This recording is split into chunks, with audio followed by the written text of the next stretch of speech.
Chuck. I'm back again, and this morning I'd like to welcome everybody. But first of all, I'd like to let you know we're going to talk about something a little different than we talked about yesterday. You know, we spent most of the time with our video yesterday discussing people getting their gun rights back, and my opinions on how I think that once a person has been, you know, dealt with by the law and has brought themselves to a place of recompense, that should be the end of it. You know, do your time, get out and go start over with a clean slate. Now, I know that there are people who just cannot function in society. Well, if that's the case, keep them some bitches in a cage. But the average Joe, once he's paid his dues, start all over. At least that's my opinion. But I'm a big advocate for gun rights and, you know, getting guns back in the hands of people who deserve them. But this morning I want to talk about something, like I say, a little bit different. You know,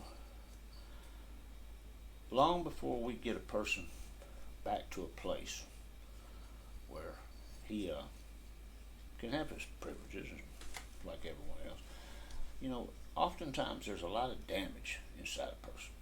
You know, I told you yesterday, I've done a lot of time in penitentiary in 2 different states, and I've gotten to know a lot of young men. And I'm sure this goes for young women too, but, you know, right now I'll talk about young men. You know, these were your sons, your nephews, your cousins. Yeah, I was locked up with these kids, and I got to know them. You know, of course, the side I saw of them was the side of them be rough and tough. They in the joint, you know, they got to be badasses and all that. But I was smart enough to know that I wasn't seeing the real child. I wasn't seeing your baby boy. I was seeing the little tough ass who had to impress upon me that he could survive in just in the penitentiary. Well, it dawned on me one time that what I was noticing in those boys, I had done the same damn thing. You know, I had spent a lifetime trying to impress you that I was something else, that I was somebody else. And I had gotten good at it. So good at it that oftentimes, you know, I lost track of who I truly was. Now, you know, when you have a child or, you know, a nephew, we'll say, or a grandson that's in a lot of trouble, and if you haven't turned your back on him and you're still there for that person, you know, maybe you need to be open-minded enough to start to look in and see what's going on in his world, because something's not clicking. You know, I mean, there are those people out there that are just criminally ass-minded. But for the most part, people aren't like that. People are doing the things that they do because something inside them is motivating them to do it. You know, I really didn't like having. I'm a product of the 70s. You know, I grew up in the 70s. A little different things are now. But everybody had long hair.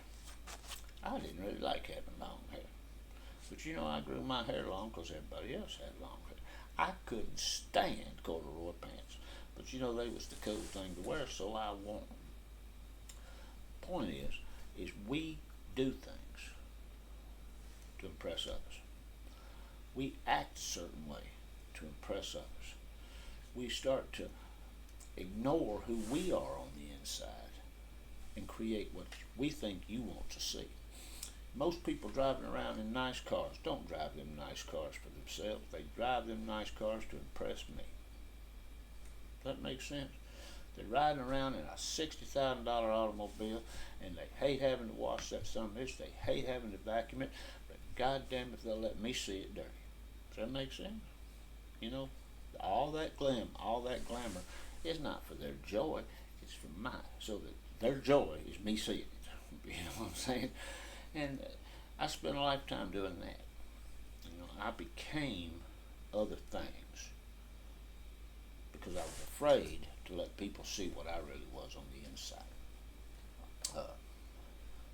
I found as I started to look at myself that most of my issues, if I was truly honest, you know, most of my issues could be traced back to fear. I was afraid that if I didn't act a certain way, or didn't talk a certain way, or didn't smoke the right kind of cigarettes, that you wouldn't like me. So, rather than let you see the real me, I learned at an early age I'd become any me you wanted me to be. If you wanted me to smoke Newports, I smoked Newports. If you wanted me to smoke Marlboros, I smoked Marlboros. If you wanted me to drop acid, I'd be the acid dropping the son of a bitch you wanted me to be. And the bottom line, I wasn't doing a damn thing for me. I was doing everything in my world for the people around me. And I bet you that if you do a little bit of digging and you have a little bit of patience and open-mindedness, you might find that some of those things are going on right in your own home with people that you love. That's what we're going to talk about in the next few videos. We're going to start talking about, let's talk about the person who needs his gun right back.